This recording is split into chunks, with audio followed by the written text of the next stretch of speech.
I turn on your microphone. Oh, I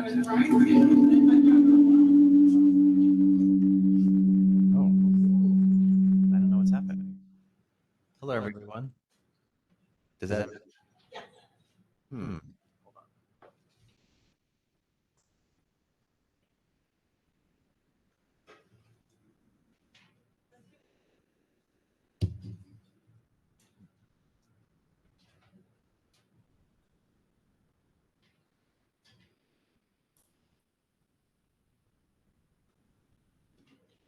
Okay.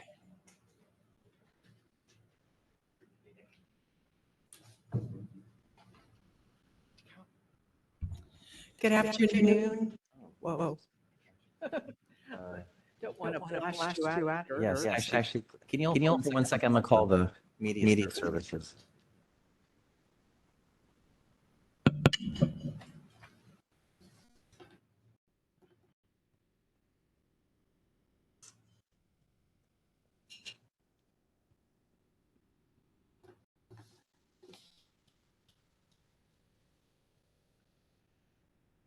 Hey, this is Mark. We have a great show.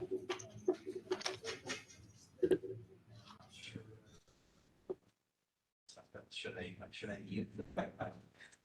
See.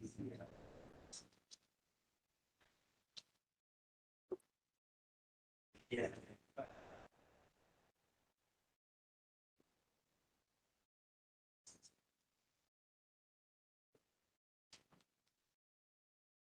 Testing.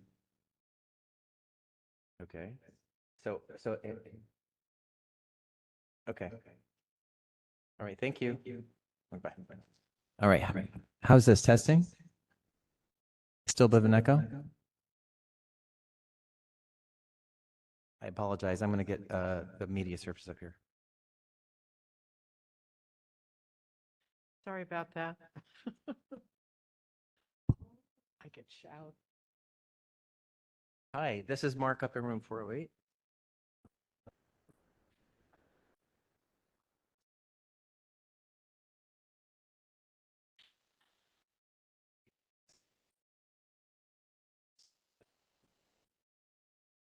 Apologize.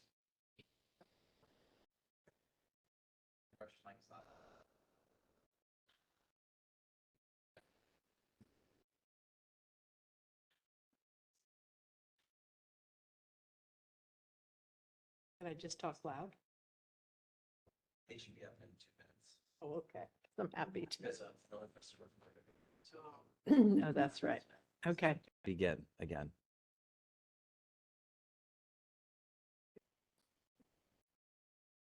Good afternoon. We will now be able to start without an echo and give you all a headache. Well, maybe in another way, but I'd like to call the Community and Public Health Committee meeting to order on Monday, May 19th, 2025.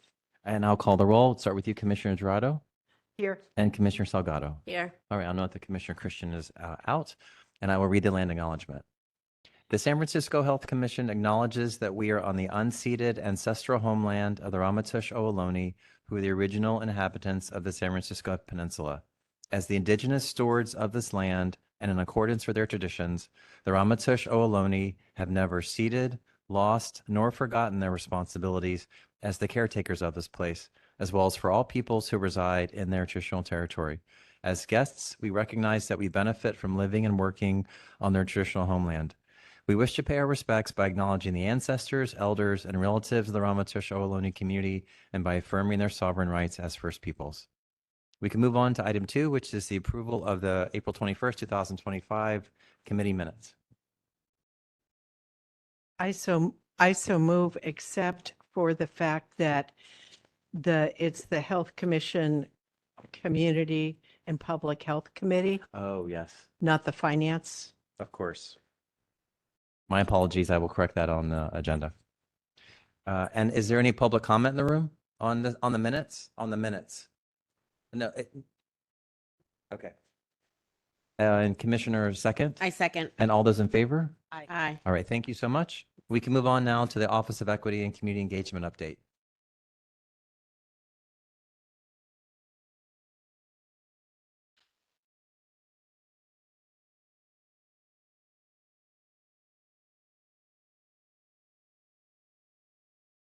It's not, isn't it? Okay, great. Thank you so much.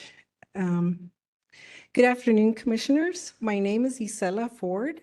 I use she, her, and ella pronouns. I am the Director of the Office of Equity and Community Engagement. It is my pleasure to be here today to present on the office of our team and the work that we do in service of communities that are most impacted by racial health disparities in San Francisco. Next slide.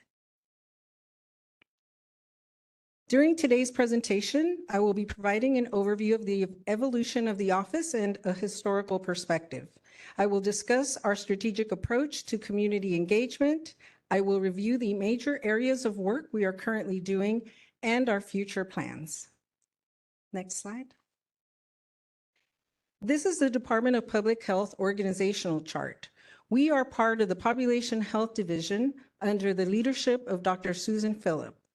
Within the Population Health Division, we are part of the Community Health Group led by Deputy Director Asa King.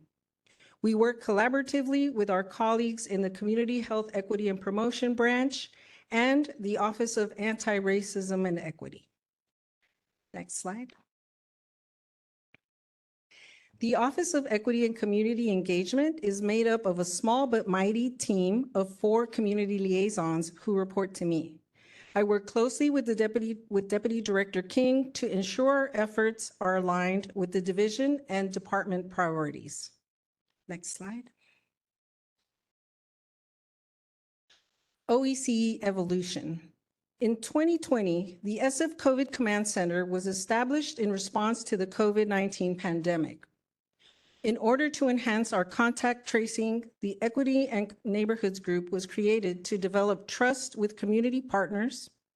This team was made up of staff from multiple city departments.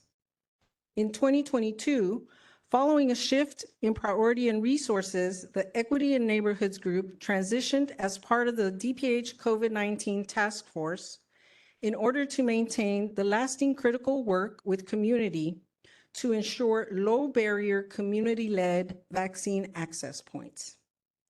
In 2023, the DPH demobilized the COVID Task Force, and the Office of Equity and Community Engagement joined the Population Health Division to continue to strengthen community partnerships and operationalize lessons learned from the COVID-19 pandemic. Next slide. OECE strategic approach. This slide explains our strategic approach.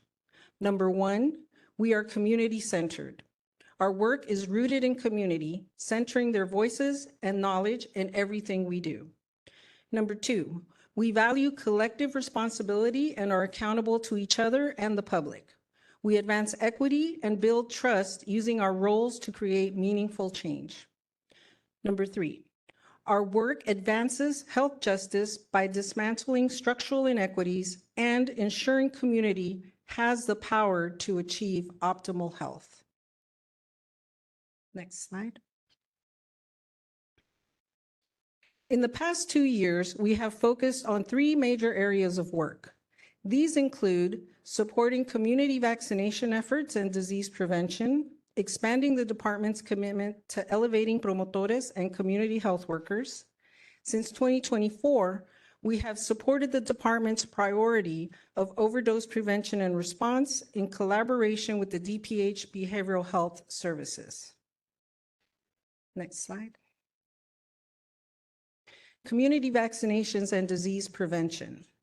We are leading the annual flu and COVID vaccine strategic planning. In 2024, we coordinated the annual COVID and flu vaccine clinics, collaborating with staff from the Communicable Disease Control and Prevention, in partnership with key community stakeholders. We coordinated 13 community clinics, 293 vaccines were administered to priority populations, including 65 and older and uninsured 16 and older. We collaborated with community partners in distributing 45,000 over-the-counter COVID test kits. In order to memorialize the community-led efforts during the COVID-19 pandemic, we supported the filming and community screenings of the DPH Heart of Access documentary. We collaborate with Communicable Disease in coordinating various presentations for community partners on measles and tuberculosis in Spanish and English. And I would just like to add a response to the questions that were sent in advance. The vaccine clinics that were coordinated were done in 4-hour increments. The clinics were usually 4 hours long. Some were held in the afternoon, some were evening hours in partnership with community stakeholders. And due to some contracting issues that we had, our fall vaccine strategy started in the winter, and that kind of delayed. So we did have what we consider a successful uptake, as we were able to capture folks that were not vaccinated through their primary care or other means. And really at that point, folks were very thankful, and every vaccine was a win, particularly for flu and COVID for 65 and older. Also, our work with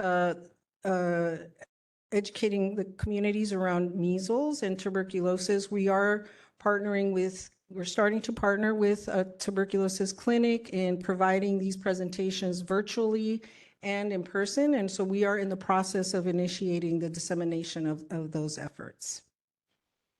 Next slide.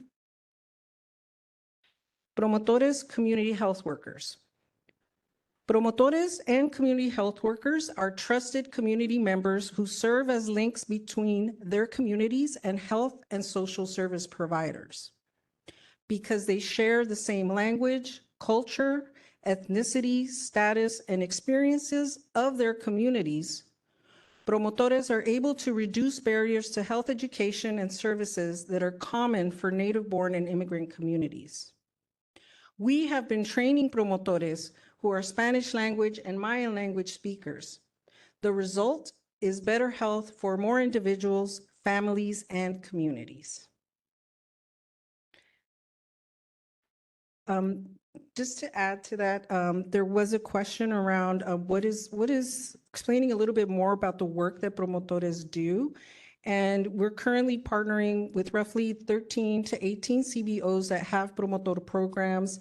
They provide training for promotores in basic health topics such as HIV, STI prevention, conducting outreach, providing information around nutrition, informing folks who may be dealing with some common health issues in the Latinx community, such as diabetes or hypertension. So they are trained in these topics depending on the organization that they're working with. And some of them are participating in our trainings to advance their skill set and continue to provide information to the community on a volunteer basis. So many of them are also volunteering to share information and connect folks to resources. Thank you. Activities with PhD Center for Learning and Innovation. Since 2022, we have trained over 80 promotores citywide and have collaborated with 18 CBOs that manage promotor and community health worker programs. General training topics include overdose recognition and response, measles, and other health topics. We have also trained 2 cohorts in leadership and popular education. Our evaluation surveys show that 100% of respondents would be interested in participating in other promotor trainings. 98% of respondents mentioned that the skills they learned can apply to future work, and 98% of the respondents would also recommend the training to other colleagues. In September 2024, we collaborated with promotores to plan the first SF Promotores Conference in Spanish. Conference sessions included topics selected and led by promotores. We are developing leaders throughout our community who are supporting overdose prevention and strengthening community resiliency. Next slide. overdose prevention support. As part of the Department Overdose Response, we supported overdose response trainings in various community sites, reaching Black and African Americans, Latinx, Indigenous, and people experiencing homelessness. We led the Indigenous and Latinx equity team and have facilitated 19 overdose prevention trainings in Spanish at various community sites. We are supporting the production of overdose prevention videos for Mayan language speakers. We developed the translation workflow and translated 27 overdose educational material, trainings, modules, flyers, etc., from English to Spanish. We led the development of the department's overdose prevention curricula in Spanish and trained the first cohort of Spanish-speaking DPH staff. And just to add, there was a question about how many people were trained when we did those 19 overdose prevention trainings. And most of those trainings were done in partnership with community CBOs and other stakeholders. And the community partners generally manage sign-in sheets, and sometimes they'll have different ways of tracking. We do provide materials and track how many materials are distributed as those materials are provided by the Behavioral Health Services. Next slide. Community partners. Here is a partial list of community partnerships we continue to collaborate with, including San Francisco Cultural Districts, CBOs that are not funded by DPH, collaboratives, and coalitions. Next slide. OECE future plans. We are excited for the opportunity to collaborate with other teams within the Population Health Division in the development of the Community Health Improvement Plan. We have completed our 2025 fall vaccine strategy and are poised to support community-led vaccine efforts once allocations are determined. We are gearing up to expand our support for community health workers and plan to serve English language speakers in the next phase of our work. As you can see, our office has established and maintained many community and city partnerships along the way, positioning us as an adaptable team that can pivot quickly when needed to respond to new or emerging public health issues. Next slide. This is a quote taken from key stakeholder interviews conducted as part of an input process and needs assessment as we transitioned from COVID response to recovery. I'd like to highlight findings from the report titled Elevating the Importance and Quality of Community Engagement within the San Francisco Department of Public Health. Some of the findings include recommendations for the department to continue capacity building across CBO-DPH partnerships in order to increase effectiveness in responding to public health needs, with an emphasis on coalition building, connecting CBOs to create a collective response to health issues for greater coordination and impact.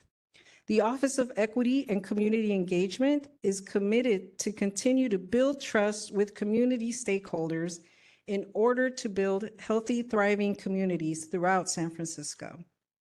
Commissioners, thank you so much for your time this afternoon, and I'm available to answer any additional questions that you might have. And I know there is at least one public comment. Is there? Yes.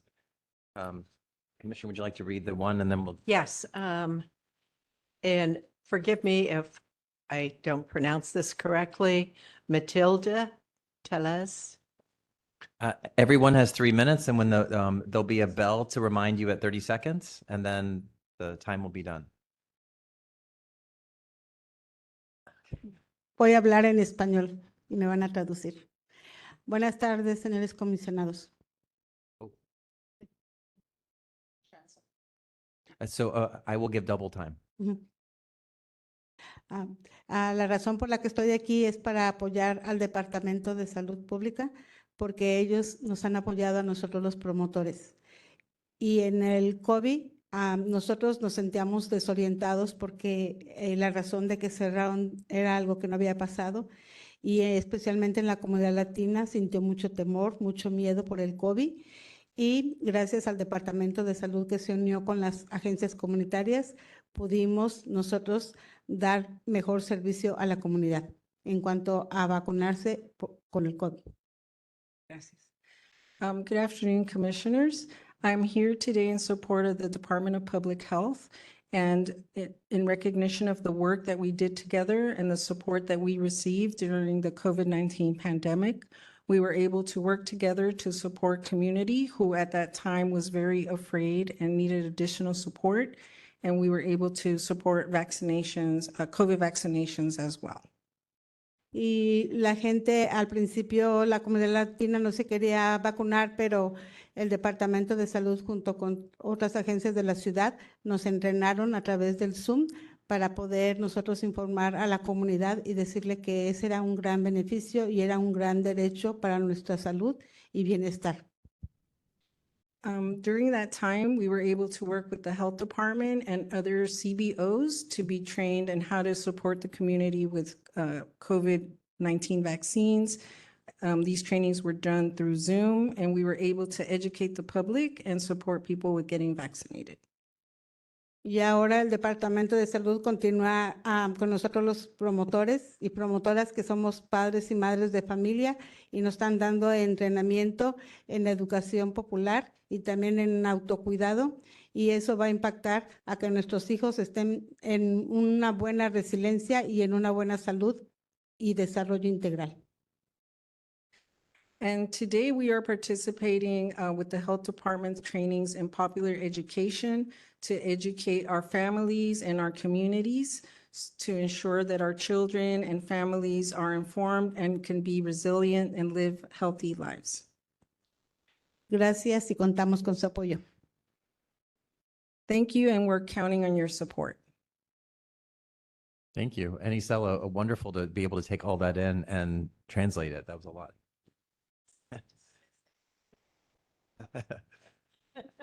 Isela and I worked in the jails together many years ago. Yes, please begin. Hola, buenas tardes. Voy a hablar en español. No, no. ¿Cómo se llama? Ah, ya. Mi nombre es Norma Carrera y soy promotora de salud.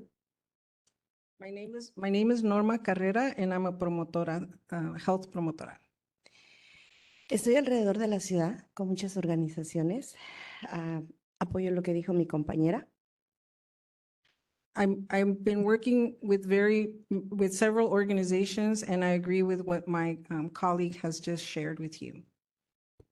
Algo en lo que quiero hacer énfasis es que el Departamento de Salud nos ha dado un espacio para nuestra salud mental, que nunca jamás lo habíamos tenido los promotores. Something I think is important to mention is that the health department is making space for us to tend to our mental health. And this is something that has never happened before, and it's something that's needed. Y otra cosa grande que hicimos también el año pasado fue nuestra primer conferencia anual de promotores en San Francisco. And another thing that I'd like to highlight is that together we facilitated the first San Francisco Promotores Conference, En el cual tuvimos todos los talleres que Isela mencionó, la señora Isela mencionó, y tuvimos entrenamientos para seguir avanzando con información hacia nuestra comunidad en general, no solo la latina.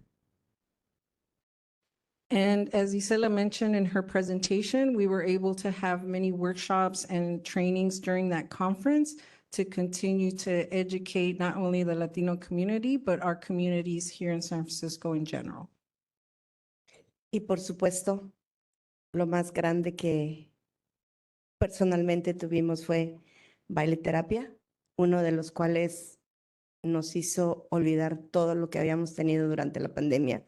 Era la primera vez que promotores en San Francisco nos habíamos unido gracias al Departamento de Salud. And of course, I want to mention that we also had baile terapia, which is dance therapy. And this was the first time that all of us promotores were able to get together in San Francisco post-pandemic to come together to celebrate and continue to learn. Gracias por la oportunidad de dejarme hablar. Thank you for the opportunity to let me speak. Thank you. And thank you again, Isela, for translating. Is there anyone else in the room who'd like to make comment? Okay. Commissioners.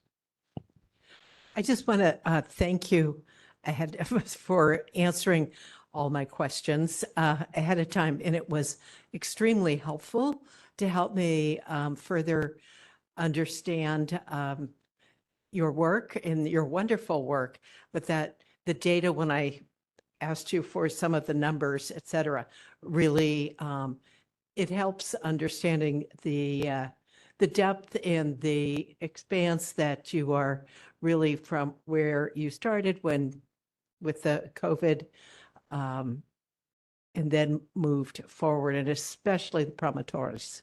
So thank you ahead of time for this answering ahead of time. You're welcome. Okay, Director Ford, thank you very much for the presentation. A couple things that I did enjoy hearing, that most of your training is done in Spanish and in Mayan. And that's something that a lot of people forget, that not all Latinos are Spanish speaking. A lot of us still speak our indigenous languages. So I do appreciate that, and that hits home. So that is something that is amazing, because the Mayan population is growing in San Francisco. Another thing on your little booklet, seeing familiar faces, and the Doctora Rossi Conference Center at the center is nice. She's a family friend of ours, was a family friend of ours. And it's really nice to see that the work that you guys are doing is reaching the community. One of my questions is, what are you doing to get your services out? Like, how are you marketing or promoting your services to the Latino community? Yes, thank you for that question. So we are, as part of this year's effort to get more information out to community, we are conducting monthly meetings with promotor coordinators where we hear from them what information is needed.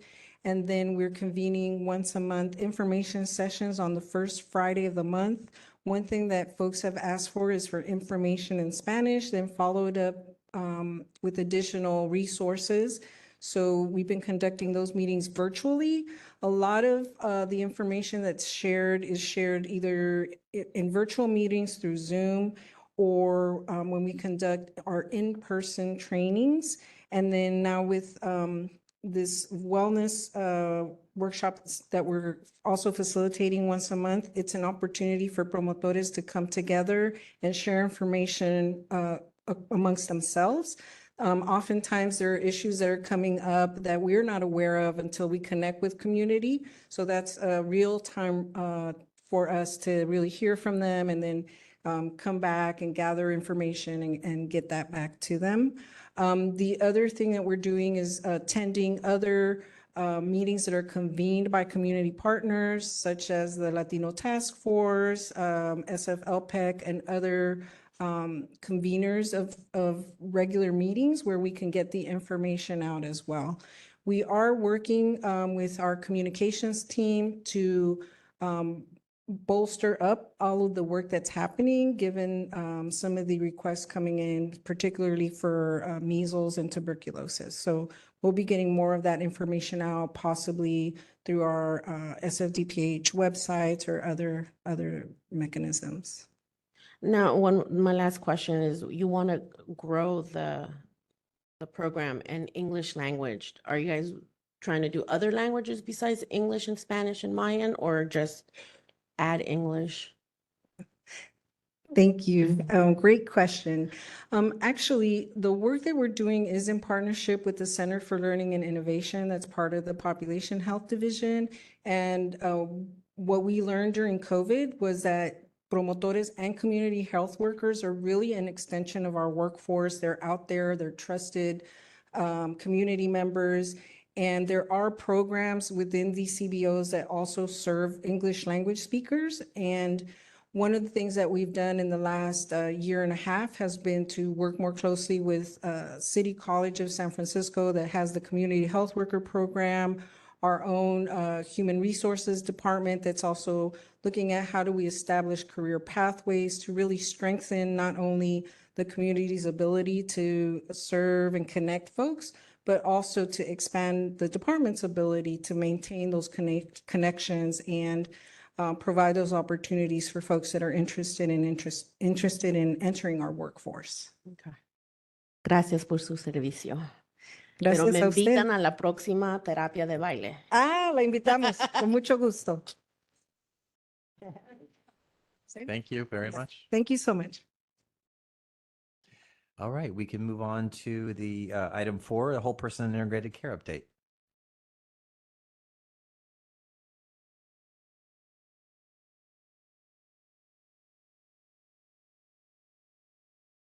All right. Good afternoon, Commissioners. And hello to the audience. My name is Amin Lail. I am the Chief Administrative Officer for Ambulatory Services with the network in the DPH department. With me, I have here my fabulous team leaders, Dara Papo, who is the Director of the Whole Person Integrated Care, and Dr. Joanna Eveland, who is our CMO for the Whole Person Integrated Care. They will be taking us through slides as well, so you will get to hear them. Today we are here on the agenda on the second slide. You will see we wanted to provide an overview of the whole person integrated care and the DPH roadmap for behavioral health and street conditions. We will share progress towards a comprehensive pathway to recovery through the 3 different areas: neighborhood-based street health teams, SCOPE, Sobering Center Opioid Treatment Pilot, and Restore Shelter plus Substance Use Treatment Program. And in the end, Dara will review some next steps that we've been taking to do the enhanced shelter services. At the bottom, you will see the roadmap for how we are working through the whole person integrated care. We are taking care of the patients in the streets, in the sobering centers, providing treatments, and then also bringing in stability in their care. On the next slide, we have our org chart to show you where whole person integrated sits under the ambulatory services with the network. Along with the whole person integrated, you will see my teams are primary care team, jail health team. We also have HIV and MCH, and we work very closely together through those 5 teams to provide the coordinated care to our patients and clients, I should say. At a glance, what is whole person integrated care team does, it's on this slide. It's a section under ambulatory care that brings together low barrier medical and behavioral health services, primarily serving people experiencing homelessness. It serves people wherever they need care, including the street, community sites, shelters, in permanent supportive housing, and our Maria X Martinez Health Resource Center. On the right, you will see our org chart giving you a little bit more details around who sits in this team. Along with Dara and Dr. Joanna Eveland, we have Judith Sansone, who's our Director of Nursing. And we also have Spencer William, who is our data lead. And all 4 of us and 5 of us work as quads, triads, dyads to resolve all workflows and to plan out the work. Next slide. DPH roadmap for behavioral health and street conditions. What is our goal as a whole person integrated team? We want to build a more responsive and proactive behavioral health system of care that will help move people quickly from the streets into effective treatments and sustained recovery. And we plan to do that through our 5 bullets, expanding treatment beds and services quickly at right levels of clinical intensity, including shelters. We also want to accelerate and simplify entry to care. We want to engage and plug people in quickly and simply to treatment and stabilization services whenever someone needs or is ready for treatment. We also want to support people to progress through care. We need to do a better job being sticky, supporting people to engage and remain in evidence-based treatment and recovery without falling through the cracks. Payer safer use supplies with proactive linkages to care is another area for us. We are affirming evidence-based public health interventions like sterile syringe access and piloting smoking supplies policy focused on proactively and intentionally connecting people to treatment. And last but not least, build a comprehensive pathway to recovery. We need all the tools in the toolkit, ranging from low barrier stabilization to sustained recovery to achieve meaningful health outcomes. Next, Dara is going to take us through the work that we've been trying to do for the street health through the street health team. Dara Papa. Good afternoon, Commissioners. Here to start with a patient journey for street engagement, telling the story of a 74-year-old man with polysubstance use and untreated psychosis. He had been staying on the same block in San Francisco for over 10 years. He had oftentimes been offered connections to resources and services, but had never successfully engaged. And one of the things that was missing was really an integrated outcomes-focused neighborhood street team as we're working with people on a journey towards better treatment stickiness, our new favorite word, and better services and recovery. Do you mind explaining stickiness to the commissioners to make sure that they're, because I know that's a Director Sy thing and I want to make sure they're on board. Yes. Can we go to the next slide? And that's one of the things we'll talk about there. Thank you for that question. So our street health, and this is a slide I believe that Dr. Cunnins had shared when she had been here, is a multidisciplinary place-based team, meaning they're focused in one specific neighborhood that they get to know really deeply, stabilizing unhoused people in distress and bridging them into the right level of treatment and care. The team has 5 elements. It's integrated, staff from behavioral health, whole person integrated care, our community-based organization partners. It is coordinated, and it's coordinated not just within DPH, but across multiple teams across the city. It is focused on 5 different neighborhoods, which are based on the police precinct, and it's coordinated by what we call a captain from the Department of Emergency Management. It has a focus on what we call shared priority, which are small caseloads of high acuity clients being prioritized for services, and really focused on care coordination, high touch, assertive stabilization, and connection to ongoing services. When we talk about stickiness, it's how do we know that we're connecting somebody to care, that they actually make it? It could be that we are transporting them. It could be we're accompanying them. It could be that our staff will visit people in the location, whether shelter or treatment, provide ongoing follow-up and support. So it's not just here's a phone number and an address, but how we help people get from A to B and make sure that they've successfully engaged. Thank you. One more slide, please. So this is in the first 6 months, and some of our data points are continuing to evolve, but there have been 22,000 client engagements, over 1,400 connections to medical care, and over 600 connections to mental health care, over 800 connections to substance use treatment, and over 800 connections to shelter. Our staff are out there 5 days a week working, and for the night work happening 7 days a week, helping to make sure that we're engaging with high risk, high vulnerable individuals in our neighborhoods and working to connect them to care and services. So continuing on our story of our 74-year-old man, he was brought to our Sobering Center's Overdose Prevention and Engagement Pilot, our acronym SCOPE, and he was stabilized on buprenorphine for the first time. And he was able to start on a monthly shot for buprenorphine, so he didn't need to take a pill every day. So this is one example of how we're supporting people moving from the streets toward a place of greater stability. And I'm going to turn it over to Dr. Evelyn to talk more about the SCOPE pilot.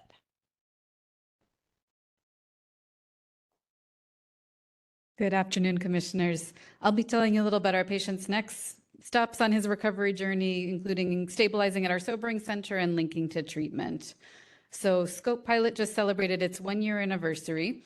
And this is 4 beds dedicated at the Alcohol Sobering Center, which previously just served people with alcohol intoxication, to offer overdose prevention, support, and engagement services.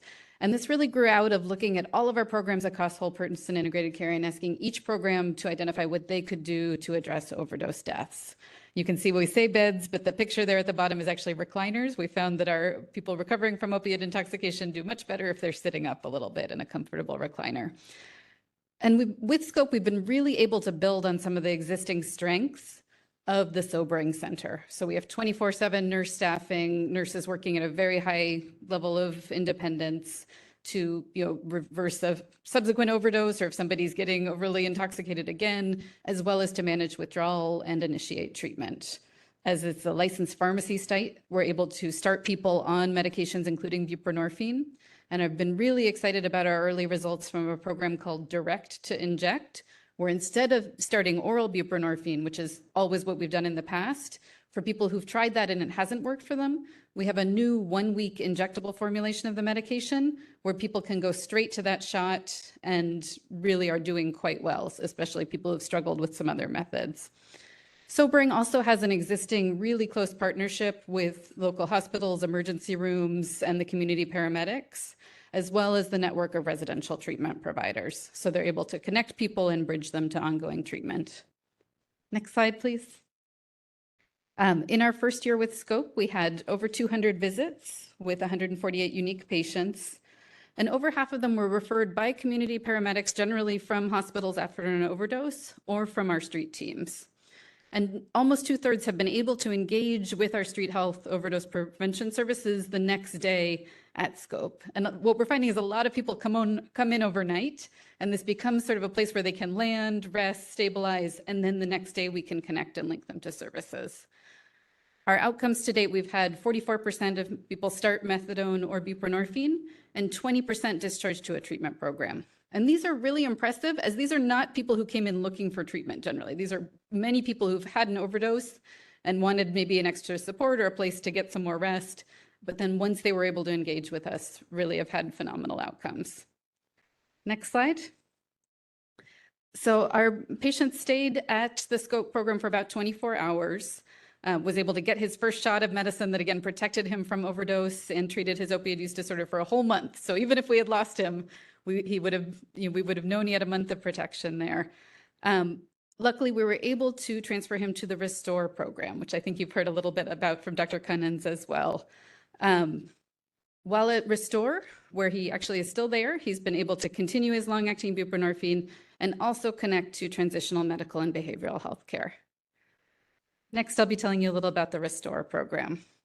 So Restore really grew out of finding that as we were starting people experiencing homelessness on treatment for their opioid use disorder, if they were still on the street, it was really hard for them to take that next step, to pick up their medications, get their ID, get their insurance straightened out. And particularly people who wanted to go to residential treatment or shelter on medications, there were many barriers. So the goal of Restore was really to break down those barriers. So 24/7, we're able to take people through the partnership with the Night Navigators off of the street and get them into a bed at the program. They sign a treatment agreement to have a structured short-term treatment plan in order to be in that bed. And many people are choosing medication as a way that they want to treat their opioid use disorder, which again, we know is going to be the gold standard for treatment.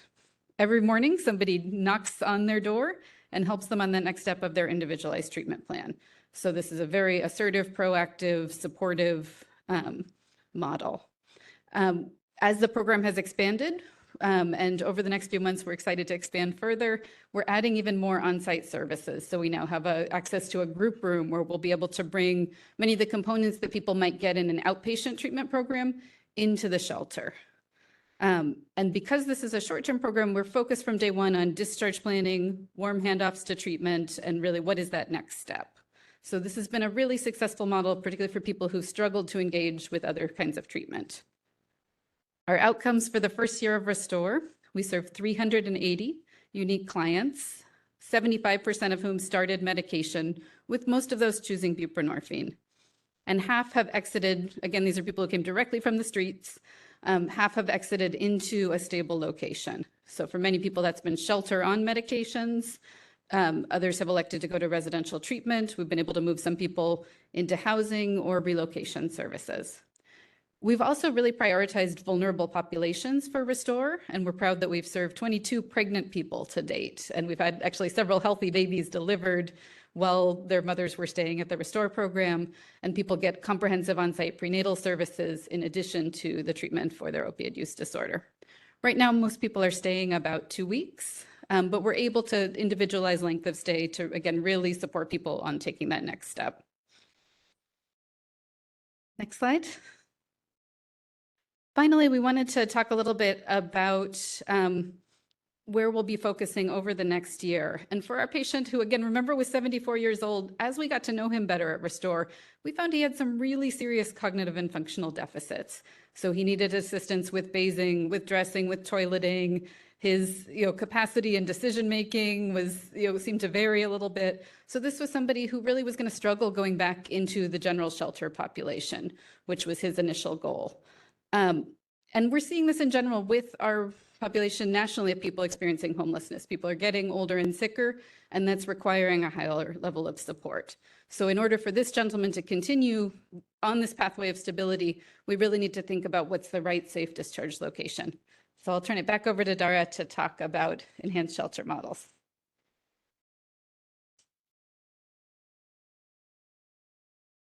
Thank you. If you could maybe skip ahead to the next slide and then the one after that. As we know, Mayor Lori and administration has been really focusing a lot on increasing shelter services. What we know is that there are a number of individuals that are complex medically and behaviorally with challenges that have sometimes been unsuccessful staying in the existing shelter services, and that we're working to make sure that we're helping bring people into care to reduce both distressing street behaviors and helping reduce unnecessary emergency department utilizations, which we know are increased when people are unsheltered and on the street. And so we've been talking about enhanced shelter services to make sure that we're bringing more intentional enhanced health services into the incoming expansion of shelters. And we refer to that as the right level of care and clinical intensity. Part of that is going to be making sure that we're focusing on ensuring that our shared priority clients are getting placed in shelters, increasing the on-site mental health, behavioral health services, medical services, which also includes our access to medication for opioid use disorders, making sure that there's more support for activities of daily living, individuals like the client we talked about needing help with bathing, toileting, and dressing, and helping have the shelter be one stop on people's journey towards stabilization and recovery through having connections to on-site services and safe care transitions. As we're working on this pathway and creating these models, we are also looking at making sure that the staff have training in motivational interviewing, trauma-informed care, the quote, meeting people where they're at but not leaving them there, and really working both with the neighborhood street team, the Department of Homelessness's homeless outreach team to help people be placed in a shelter that will meet their needs at the right level of care.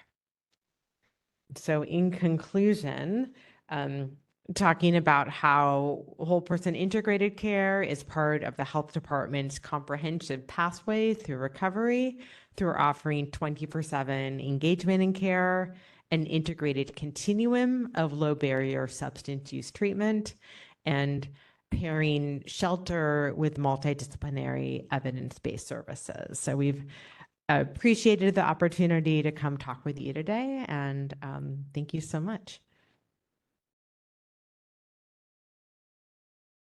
All right. Is there any public comment in the room on this item?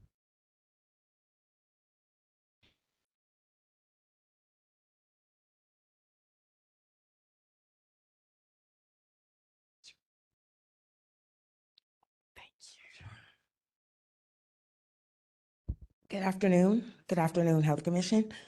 My name is Naj Daniels. I am a union representative with SEIU Local 1021. I'm here this afternoon because there is currently a personal service contract out for approval next door in the amount of $6.5 million to contract out work that can be done by city employees.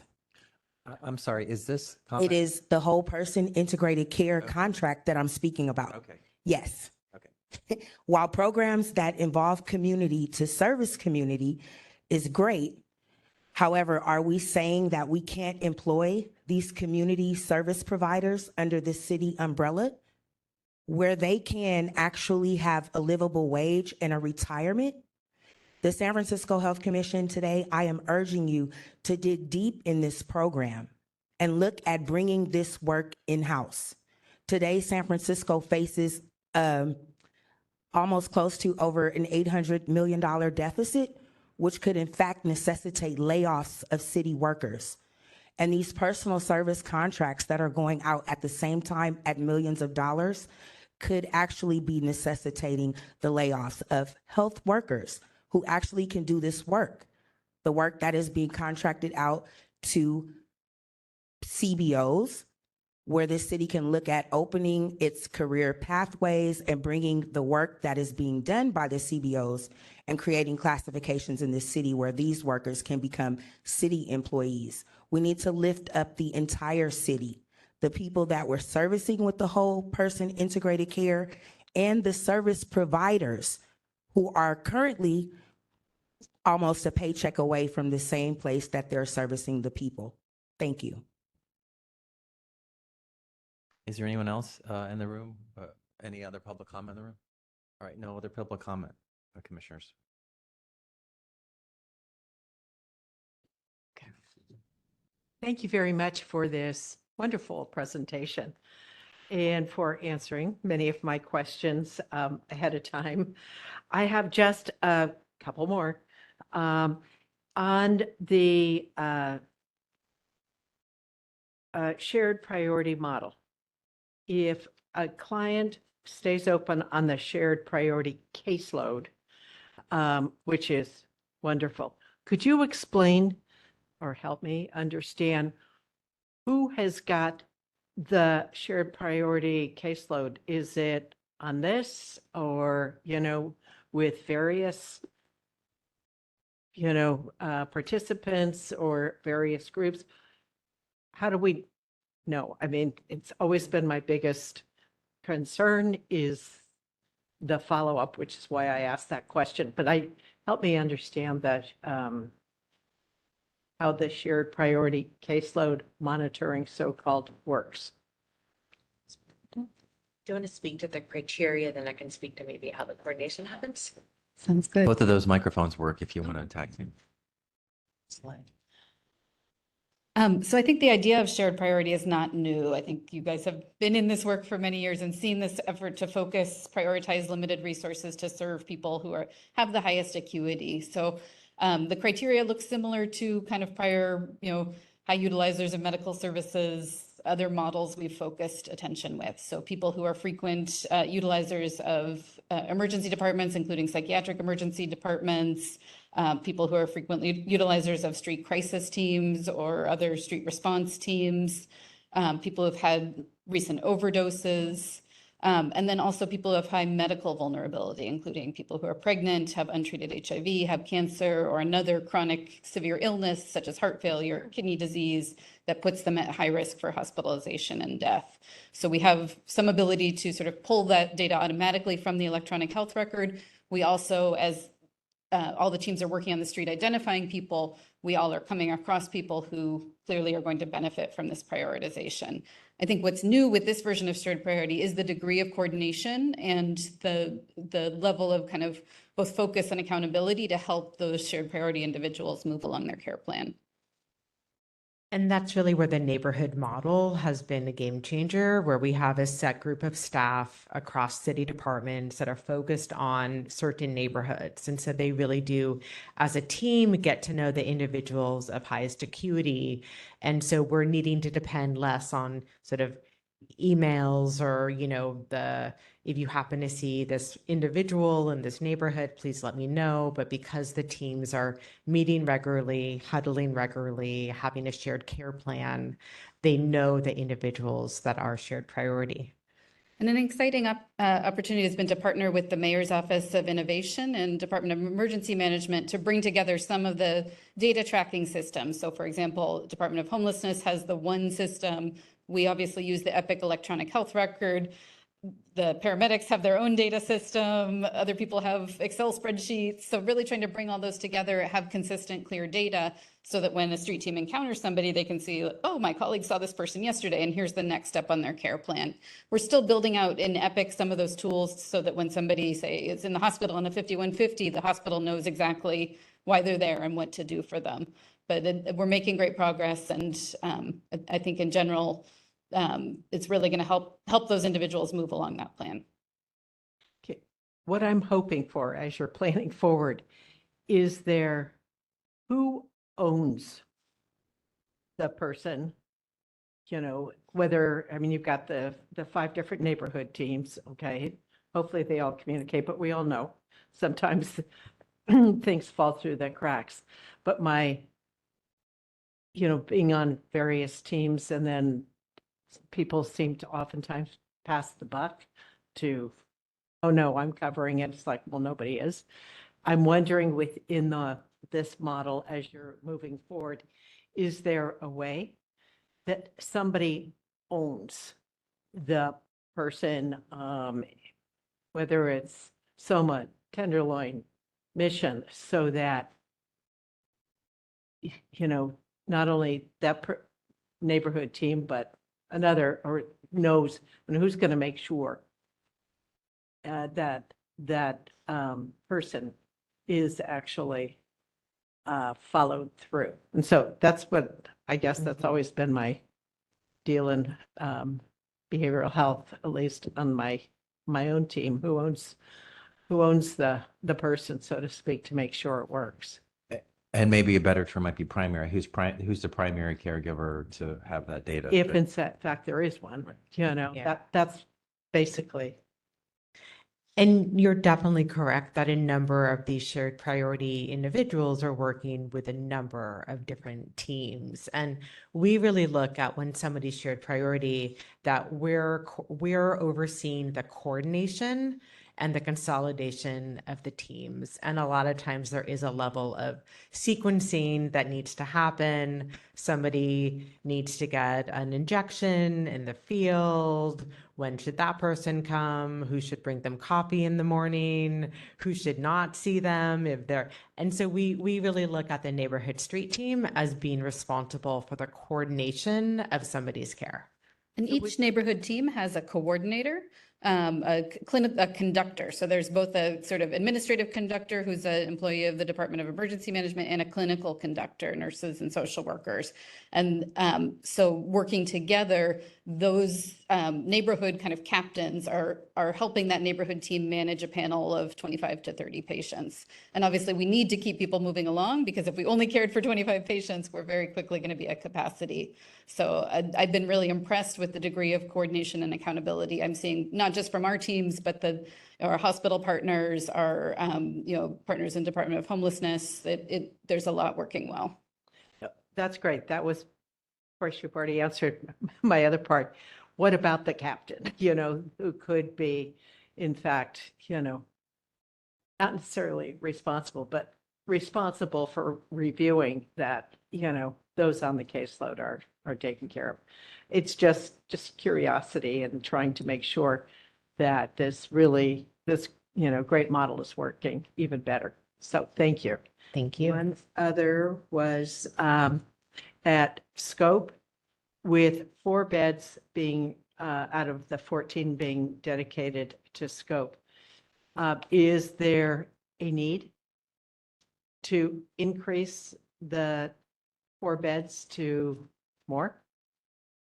I think it's a great question. And obviously where there's need, we want to meet it. Scope is really the most sort of medically intensive of Right. our network of sobering services. We're partnering closely with BHS, who I know is also opening another sobering center. So if we could stabilize somebody at a site that doesn't require us to have a site that requires 24/7 nursing, obviously we'd prefer to do that. So this feels like the right volume right now, especially as we're able to rapidly move people from Scope into Restore. But I think we're really seeing this as a very successful pilot that now will become part of Sobering Center's portfolio of services and figuring out what's the safe staffing model, all the workflows to support that. And if we find there's more needs, I think we'll work with partners to try and address it. Yeah, and I just think that the 4 beds and the focus of Scope is great. I was just thinking, I hope that it's, enough. Yeah, I think we're also piloting some services at Scope that could be then brought to other sites. So it's a great place to do that direct to inject because we have all of the pieces there, and especially pharmacy on the block and nurses. And once we're really good at that, we could bring that to the Marie X. Martinez Clinic, right? We can bring that to other sites as well. No, And free up Scope beds to, again, support people post-overdose. my last question, I think I promised you, but, I love the enhanced shelter service, model. What is your timeline to be able to implement at least, or pilot it? So we're partnering closely with the Department of Homelessness and Supportive Housing that owns and operates the shelters, and also with the mayor's office. So our timeline is somewhat contingent on their timeline. Okay. There are some expanded beds that have opened at Gerald Commons that we've been providing health services for. And we're meeting we met this morning to understand the timeline of new sites coming online so that we can be prepared for staffing. Great. Right. So at Gerald Commons, there's a pilot going on right now with Homebridge that provides in-home supportive services to very quickly enroll eligible clients, and almost everyone there is eligible for Homebridge, into Homebridge services so that there can really be a high level of support for those activities of daily living, which have been a big part of why certain people weren't eligible for shelter if they weren't able to sort of bathe their toilet. So really excited to see how that pilot goes and then to expand both on-site medical and behavioral health services. And we think with that, we're going to be able to keep more people safely sheltered. Well, it's great work. You're doing really great work, and I always look forward to your updates, since things seem to be rapidly changing, Yes. and definitely for the better in the creativity and going into the different programs. So I just want to thank you, and look forward to your next update. Thank you as so well. much. Thank you. We appreciate your caring support and leadership. Maria would be very proud. All right, we can move on to item 5, emerging issues. Anything, commissioners, any public comment? All right, and item 6 is general public comment. Any general public comment on issues that are not on the agenda? Okay, and commissioners, now consideration for adjournment. So move to adjourn the meeting. I second. All those in favor? Aye. All right, please give me 30 seconds to take us down. Thanks, everybody who presented and participated and made comment today. Thank you.